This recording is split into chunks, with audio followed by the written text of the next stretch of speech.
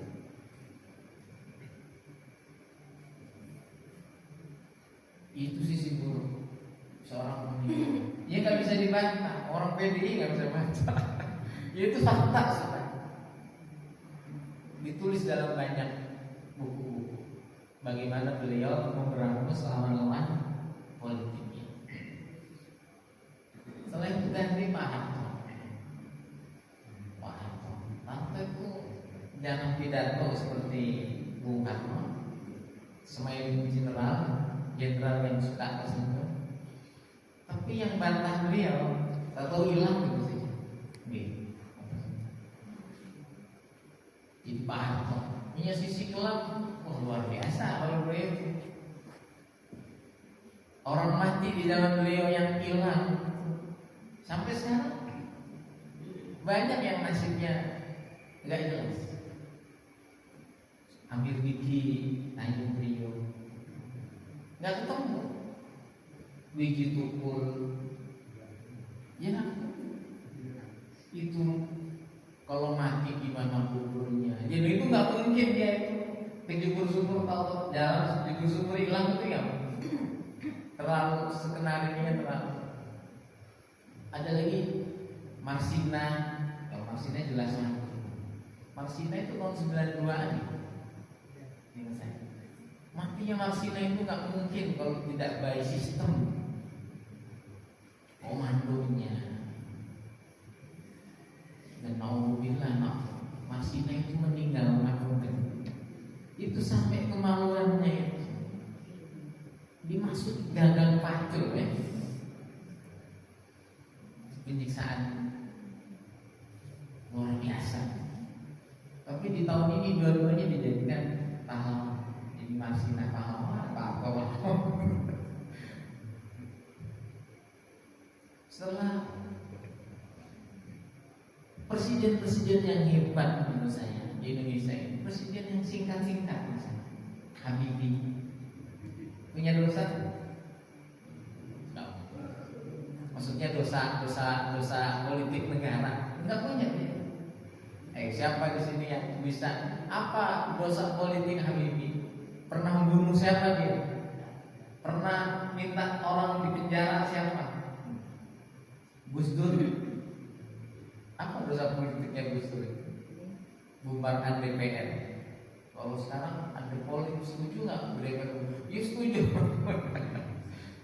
Jadi semakin lama memimpin itu cobaannya di situ.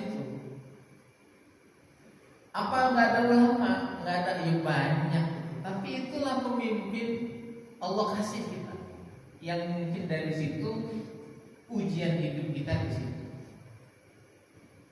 Ujian hidupnya Abu Hurairah dia nungguin sebentar, ya Marwan belum nanti digantikan Marwan, Abdul Malik bin Marwan. Doa sudah kita minta kepada Allah, ya Allah jangan sampai Rabbana la tusallit alaina man la yakhafuka wa la yarhamuna. Jangan sampai Engkau kasih kami pemimpin yang gak cinta sama kami, gak takut sama Engkau. Tapi kok masih dikasih? Nah itu berarti ujian bagi kita. Caranya bagaimana? Ya bagaimana keburukan pemimpin itu tidak sampai mempengaruhi iman kita. Maka Buya Hamka itu ya luar biasa, dia tetap bisa menjaga konsistensi nilai beliau sebagai seorang ulama untuk mengatakan yang benar itu benar, yang salah itu salah. Toh itu hanya urusan dunia juga akhirnya. Jangan sampai dibawa mati. Buktinya apa? Ketika Bung Karno meninggal, siapa yang imamin sholat jenazahnya? Ya Buya Hamka.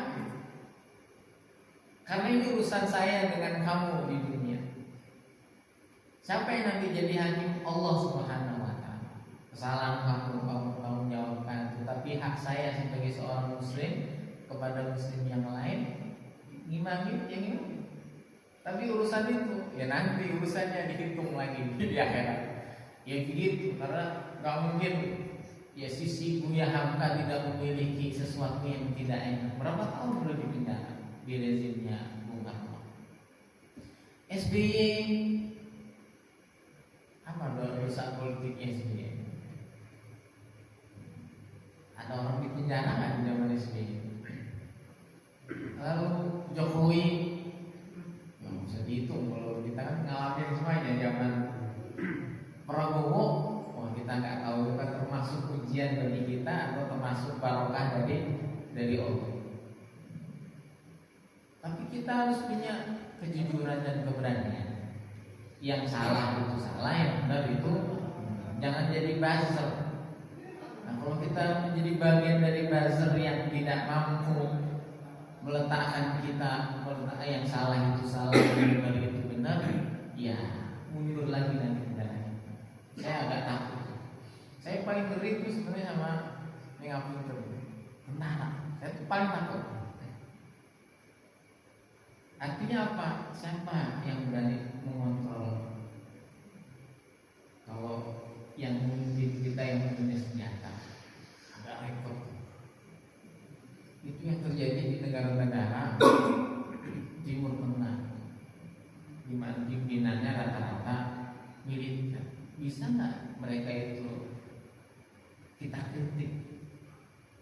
Bukan karena mereka punya kesalahan, karena mereka manusia juga. Ini harus hati-hati betul. Itu jangan sampai nanti mundur lagi ke belakang. Repot kita ini. Semuanya nanti ya serba dikekang. Kalau kekangnya bagus, ya nggak apa-apa. Tapi kalau sesuatu yang buruk tidak bisa dikontrol, itu yang berat. Ini nggak lag ini. Ini lag.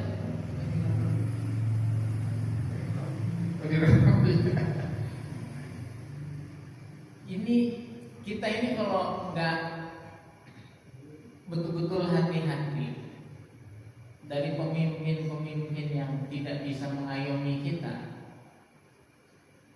ya khaufuka wala yarhamuna, wala yarhamuna wala yakhuf. Ini yang paling berat. Ibu Sufyan ini imarat Sufyannya kayak gimana? Ini Abu Hurairah ini wa ma imaratu Sufyan, apa sih pemimpin yang kekanak-kanakan itu? In at'amtumhum halaktum, in ata'tumuhum halaktum, wa in asaitumuhum ahlakukum. Nah, pemimpin yang anak-anak itu, sebagaimana doa yang diajarkan Abu Hurairah supaya kita berlindung darinya, kalau kalian taat kepada dia, tunduk kepada mereka, kalian itu tunduk kepada mereka, harus rusak, binasa. Tetapi kalau kalian itu menentang mereka, ahlakukum, mereka itu akan menghancurkan kalian. Jadi taat rusak, tunduk rusak. Itu ciri-cirinya pemimpin anak-anak. Buah si malakama. Nah, kita ini satu sisi diwajibkan untuk taat kepada pemimpin kita, tetapi sisi lain kalau mereka itu melenceng dari Allah Subhanahu wa taala, kita juga berkewajiban untuk mengingatkan mereka. Ini kecelakaan sejarah yang saya nggak tahu kenapa kita ini balik lagi ke era tahun 90-an, 80-an. Di ASEAN ini pemimpin-pemimpin negara yang militeristik, Thailand, Vietnam, Kamboja, itu agak repot ini. Di ASEAN ini ya, yang bagus Malaysia, lalu Singapura,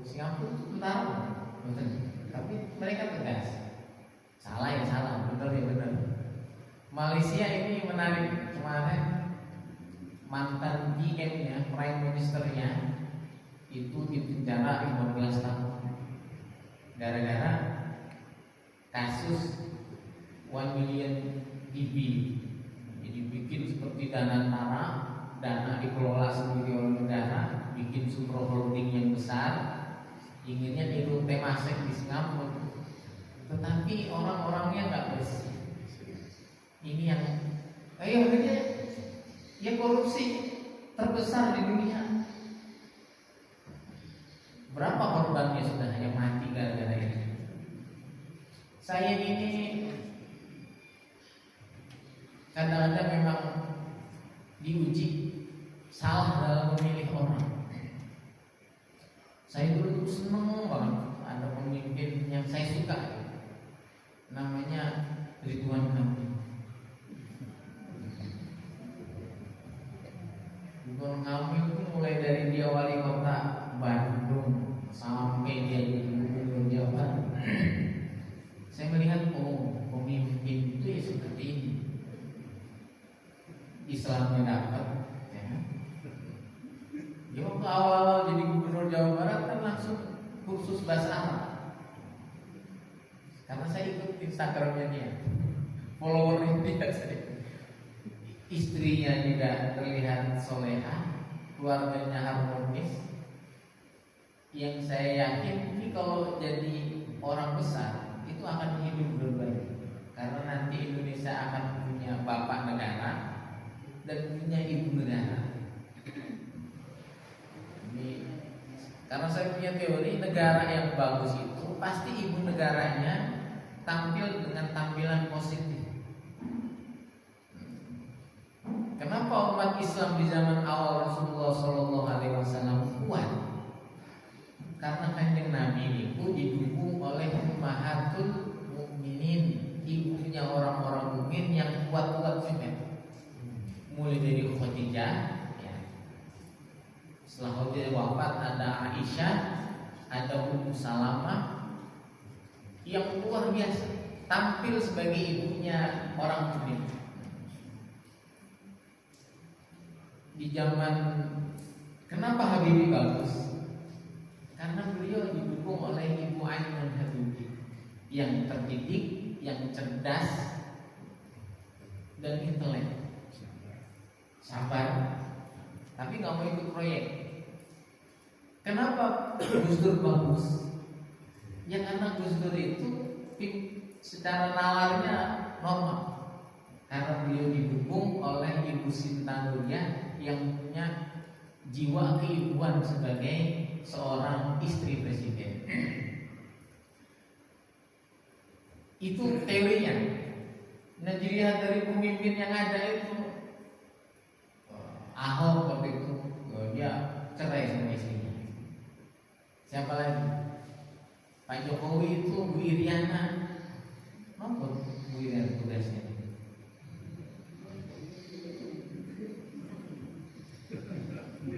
Bingung kan? Dia jadi ibu kita enggak, karena dia jalan sendiri, beliau sendiri. Ridwan Kamil, lapor kete itu. Ketika Allah buka, kok pakai begini? Yang saya pikirkan, ya Allah, bagaimana nasib masjid-masjid besar yang diarsiteki dia? Di mana ada masjid bagus, dia arsiteknya. Masjid 99 Kubah di Makassar. Saya kesana melihat, wah luar biasa masjid. Di pinggir pantai, Masjid Al-Jabar. Wah, masjid-masjid itu nanti kalau orang-orang sholat di situ gimana? Ini saya gimana ya caranya? Seandainya masjid ini yang desain Pak Ridwan Kamil, kira-kira jenengan sholat sini yang kebayang apa? Jangan nggak bayangin ibadah ini bisa meriangnya aura khas. Tahu bilangin, itulah Allah kasih. Sekarang timbang satu yang saya kagumi pemimpin di Indonesia ini yang sudah purna, alhamdulillah. Yusuf Kala itu saya, Pak JK itu saya respect sama beliau. Ya karena orangnya berani, bisa dikritik, terbuka pada masyarakat, ngomong apa yang beliau inginkan, tapi nggak ngomong beneran apa yang beliau pikirkan, sampaikan kepada masyarakat sehingga kita ngerti. Ya. Kenapa beliau bisa begitu? Karena istri beliau itu Bu Mufidah adalah ibu bagi kita semua. Bisa menempatkan diri sebagai ibu negara, walaupun jadi wakil saja. Ini refleksi kita bersama, jangan sampai kita salah lagi di dalam memilih pemimpin. Kalaupun salah, kita berlindung kepada Allah dari keburukan dia. Karena nanti urusannya ya antara dia dengan Allah Subhanahu wa ta'ala. Tapi yang terpenting adalah imam itu seperti ibu. Nah, program-program ini kan banyak di Indonesia ini. MBG yang kita nggak tahu sebenarnya fungsinya apa dan kepentingannya apa, siapa yang bikin, siapa yang garap, apa lain dapat proyek MBG enten. Dan mau dinasihatin seperti apa program itu di tengah bencana yang luar biasa di Aceh, Sumatera Utara, Sumatera Barat, ya nggak kena juga. Karena mengkritik program sama dengan mengkritik orang. Nah ini yang mau dibilangin gitu. Nah ini Muawiyah bin Abi Sufyan. Muawiyah bin Abi Sufyan ini adalah khalifah pertama setelah runtuhnya masa Khulafaur Rasyidin. Beliau sahabat. Kalau orang Syiah mengucapkan Muawiyah bin Abi Sufyan bukan radhiyallahu anhu, tapi laknatullahi alaih. Laknat Allah atas dia. Itu kalau orang Syiah. Tapi kita kan bukan orang Syiah, kita orang Sunni. Orang Sunni itu meletakkan sahabat Rasulullah pada posisinya sebagai sahabat Rasulullah. Salah atau enggak? Ya. Zahirnya iya, tapi kita enggak berani ngeritik sahabat yang oleh Rasulullah SAW sudah diberikan jaminan surganya. Nah, beliau itu wafat. Inna Muawiyah. Jadi Muawiyah ini kan setelah Muawiyah itu banyaklah muncul khalifah-khalifah yang jauh dari ajaran Islam. Ya Yazid, wahai Yazid, putranya. Idza wufiya ajali, kalau ajal saya itu sudah datang, fawalli maka serahkanlah Gusli memandikan saya, rajulan labiban, orang yang cerdik, orang yang bijaksana. Kalau saya nanti mati, yang mandiin saya tolong mandiin rajulan labiban, laki-laki yang punya kecerdasan. Nah, di tengah itu juga kalau bisa sudah punya wasiat, kalau saya meninggal yang mandiin saya tolong ini dong. Tapi yang biasa mandiin, sehingga nanti yang diwasiati juga siap-siap. Kan nggak semuanya orang yang ahli ibadah itu biasa mandiin jenazah. Kayak saya juga nggak biasa mandiin jenazah. Saya mandiin jenazah itu hanya ayah saya saja. Lainnya saya nggak pernah. Summat ila min dirin, kemudian tolong ambilin sapu tangan fil hizanati di lemari. Fihi saubun min siyabi Rasulillah sallallahu alaihi wasallam. Di sapu tangan tadi itu ada baju peninggalan baju Rasulullah sallallahu alaihi wasallam. Wa qaradinatun min sya'rihi, dan potongan-potongan rambut Rasulullah, wa atfarihi, dan kuku-kukunya Rasulullah. Itu saya simpan, baju, potongan rambut, potongan kuku. Fastaudil qaradinata, nanti letakkanlah potongan-potongan rambut dan kuku tadi itu anfi di hidung saya, wa fami di mulut saya, wa uduni di telinga saya, wa aini di mata saya, wa ja'alis sauba ala jasadi duna akhani, lalu letakkan pakaian Rasulullah tersebut di tubuh saya di bawah kain kafan. Itu wasiat. Fa in adrajtumuni, kalau kalian memasukkan saya, wa wada'tumuni fi hufrati, dan meletakkan saya di lubang kuburan, fa khallu baina Muawiyah wa arhamir rahimin. Kalau sudah masuk ke dalam lubang, biarkan, tinggalkan saya, nanti biarkan antara Muawiyah dengan Allah yang arhamar rahimin. Sudah. Tapi wasiat saya, baju Rasulullah taruh di tubuh saya, potongan rambut dan potongan kuku taruh di telinga, taruh di mulut, taruh di hidung, taruh di mata saya. Ini tabarukan kepada Rasulullah Shallallahu Alaihi Wasallam. Jadi gak ada istilah tabarukan kepada Rasulullah itu musyrik. Bahkan ketika Rasulullah wafat, peninggalannya baju masih disimpan, dan beberapa sahabat Rasulullah Shallallahu Alaihi Wasallam itu memang kalau Rasulullah potong rambut, ya, itu berebut untuk nyimpan potongan rambut Rasulullah. Jadi kalau bahkan Rasulullah meludah, para sahabat royokan untuk nampani ludahnya Rasulullah sebelum jatuh ke tanah. Ketika Rasulullah perang Uhud, beliau berdarah. Yang paling dikhawatirkan para sahabat adalah jangan sampai darah Rasulullah jatuh ke bumi. Maka darah itu ditandai oleh para sahabat. Hatta ketika Rasulullah Shallallahu Alaihi Wasallam bekam, darah kotornya dikeluarkan, itu sahabat yang diminta Rasulullah membuang darah tersebut, itu nggak dibuang tapi diminum. Berarti haram dong itu. Ya kalau Rasulullah, ya, tapi dilakukan oleh para sahabat. Kenapa? Ya tadi itu, kalau Rasulullah darahnya ada dalam tubuh saya, maka agak enteng hidup saya. Saya nggak khawatir lagi, karena ada bagian dari tubuh Rasulullah masuk di dalam tubuh saya.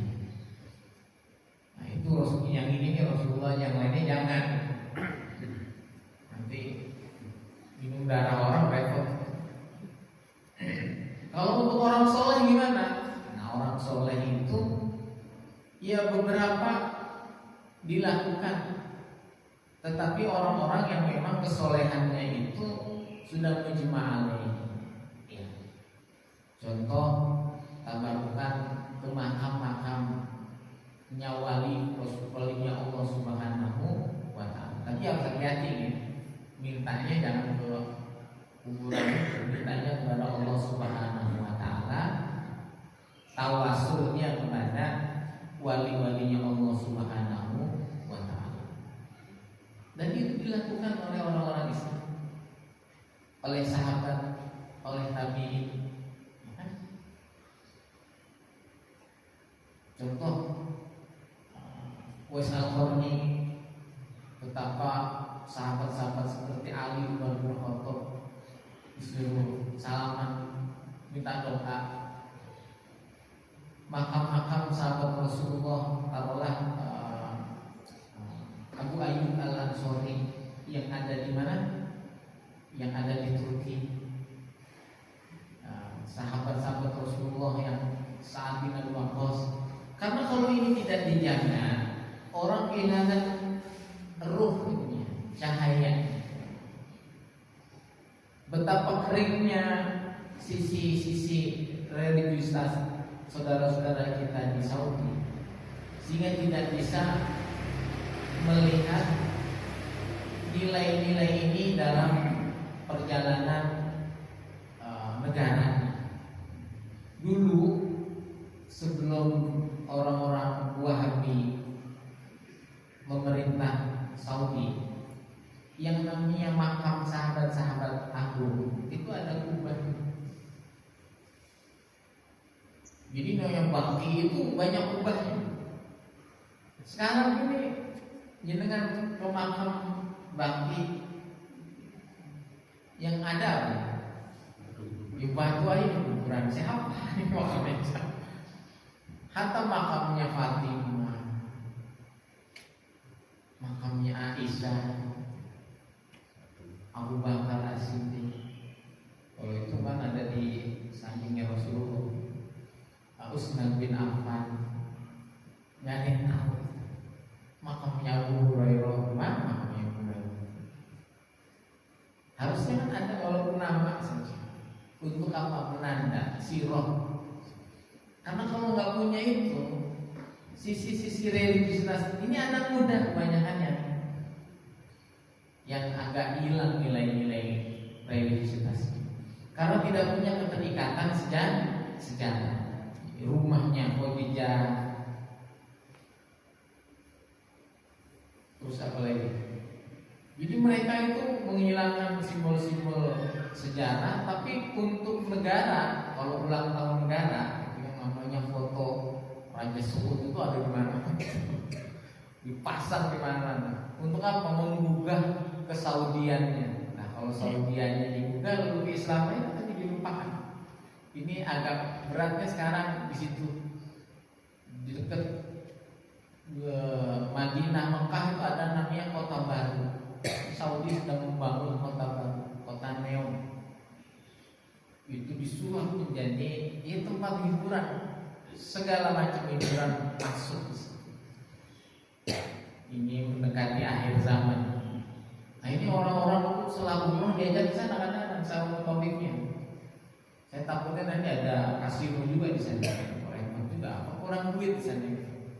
Nggak kurang, cukup dengan mengelola ibadah haji dan umroh yang bagus, insya Allah Allah akan menjamin rezekinya Saudi dengan sebagainya. Ini Muawiyah yang oleh para pemikir Islam banyak dikatakan sebagai awal dari kemunduran masa Khulafaur Rasyidin, tetapi itu rahasianya Allah Subhanahu wa Ta'ala. Di zaman Muawiyah inilah Islam mengalami ekspansi yang luar biasa luasnya. Kita ini hanya mengambil sisi baiknya dari sahabat-sahabat Rasulullah SAW. Tapi yang penting kita ini nanti sebagai orang tua, apa yang kita tinggalkan untuk anak-anak kita? Ya tentu sejarah kesolehan kita sebagai orang tua.